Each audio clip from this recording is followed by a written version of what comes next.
Hello, ladies and gentlemen, and everything in between. Welcome back to Geeks Watch, something or other. I'd like to talk about Netflix series Sandman. I finally broke down and got a Netflix account. This is the first time I've watched Netflix ever. So I am behind the times, and I have a lot to catch up on. I started with the Sandman, or not the Sandman, but Sandman. Um, the Netflix series is based on Neil Gaiman's comic book series, which was done back in like the 80s or 90s, I think. I don't remember. I have to admit, I was not a huge fan of the comic book. Not that I hated it, but like I would pick it up in the stores and like flip through it. It's like, it just didn't interest me. I could recognize that it was fairly interestingly written, but again, it didn't appeal to me. But what I saw the trailers for Sandman did interest me because they seem to do a good job of capturing the visual elements of the comic book, which is kind of hard to do sometimes unless you're a huge fan of the, not necessarily of the genre, but of that specific story itself. A good example is Sam Raimi's Spider-Man trilogy. He was heavily influenced by Steve Ditka's artwork, and which is what it's the Spider-Man I grew up on. So it shows in his comic book style of filming. But I don't want to talk about Spider-Man.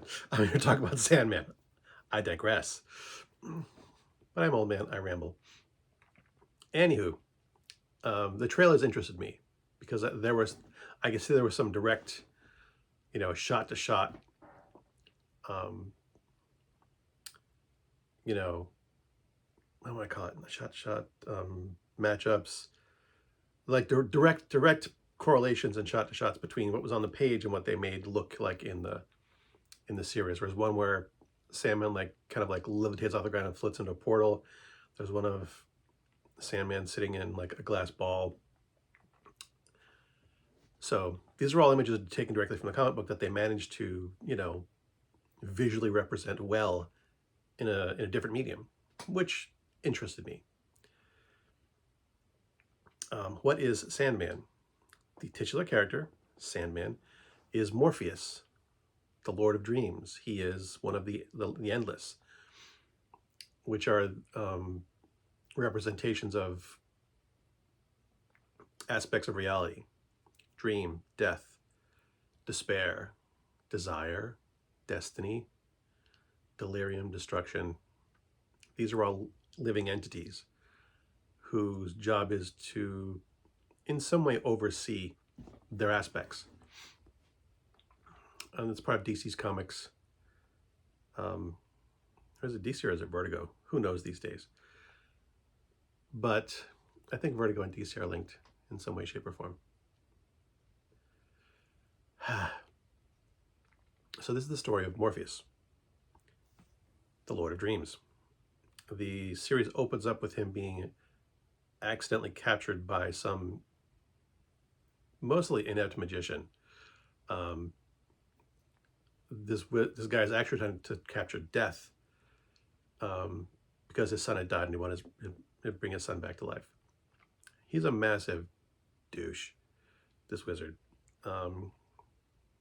He creates this secret society of people that he kind of controls under him, like a cult. Not quite as bad as a cult, but it's pushing a cultish. Anyway, he accidentally captures Morpheus, realizes that he's captured not death but someone else, still tries to negotiate what he wants, the return of his son to life. And Morpheus refuses to speak to him at all. He is captured in a magic circle, encased in a magic fishbowl, and he is kept there for over 100 years until he finally manages to break free. And what follows after that, that's basically the first episode.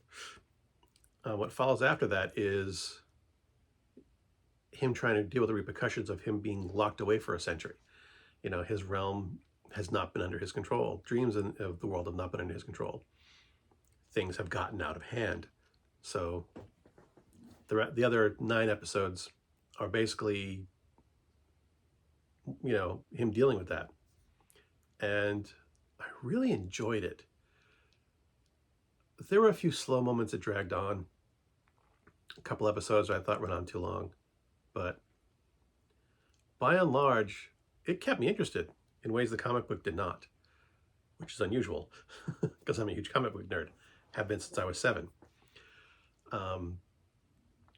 But yeah, they just did a... I had someone I was talking to about this who also watched it. She said she didn't like the character of Morpheus, that he felt very stiff, rigid, and his speaking patterns were rather monotonous. And I did agree with her, but I was, watching the show got me interested in the comic book. And, I didn't go back and read it, but I did read some reviews of it. And one of the things that Morpheus in the comic books does is that he is very wooden in the comic books. If you'll notice, his lips never move when he speaks. He just has these word bubbles that appear, but it's more like he's like the words are just coming out of his body, not out of his mouth. And he's also he is very wooden in the comic books. He doesn't express himself, very much. So actually, I think that was a deliberate choice by the directors and the actor, is to try and keep him as wooden and stiff as he is in the comic books. So I have less of an issue with that because that's kind of how he's supposed to be. But, if you haven't watched this yet, that's kind of to give you a little heads up. He is stiff and wooden. He's supposed to be. There are 10 episodes in the series, 10 episodes in the story. There's actually 11 episodes in the series. The story is complete in episodes 1 through 10. They made a bonus episode with 2 stories in it. There's 2 little 20 to 30 minute stories in the 11th episode, which is Dream of a Thousand Cats, which is based on one of the comic books, and Calliope is, I think, the name of it, which is, again, also based on one of an individual story. The whole series is based on comic books, but, spread out over the course of, a year's worth of comics. They compressed to 10 shows. And but I do want to talk a little bit about Dream of a Thousand Cats and Calliope. Dream of a Thousand Cats is basically just, the cats of the world are meeting, and they don't like the fact that they're subject to human whims, that they can take their kittens away and drown them if they want to, and that really upsets them. That some cats think everything's fine, their humans take care of them, and some of them are not happy with it. They want things to change. And the cats are basically having a giant meeting in the night to discuss this thing. It's cute, it's entertaining, and like Olive Guyman stuff, sort of creepy at the end. But and then there's Calliope. It deals with another spirit who's been captured, Calliope, one of the Greek muses. She has been captured and is being used, held against her will, and being used to inspire authors.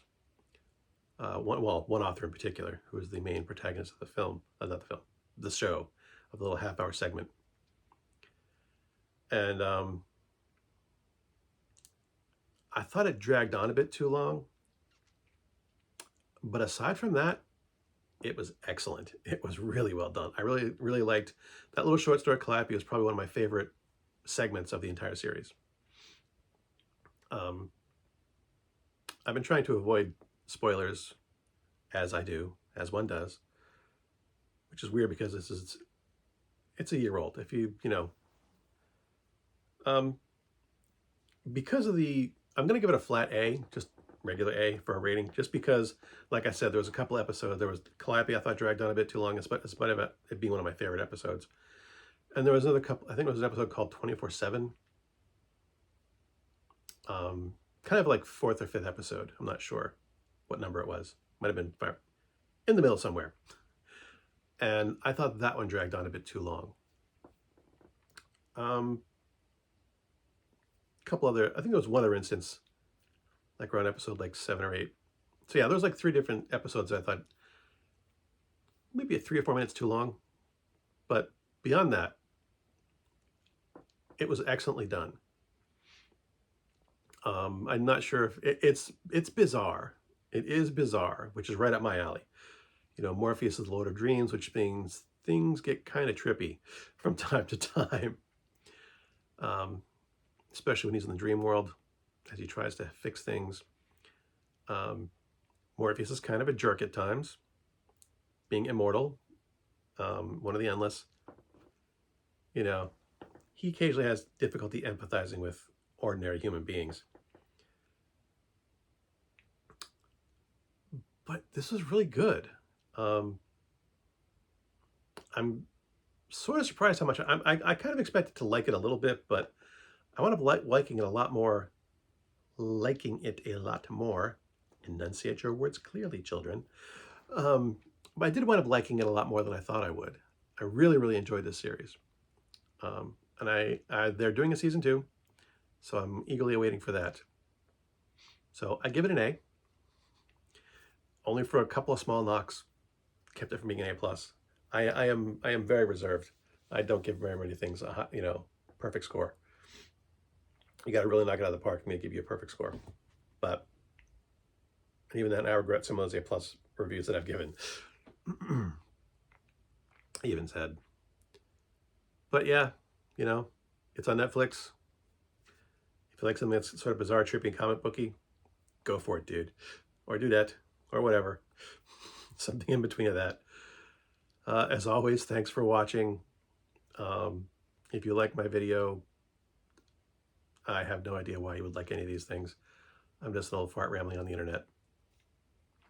And as always, until next time, good hunting.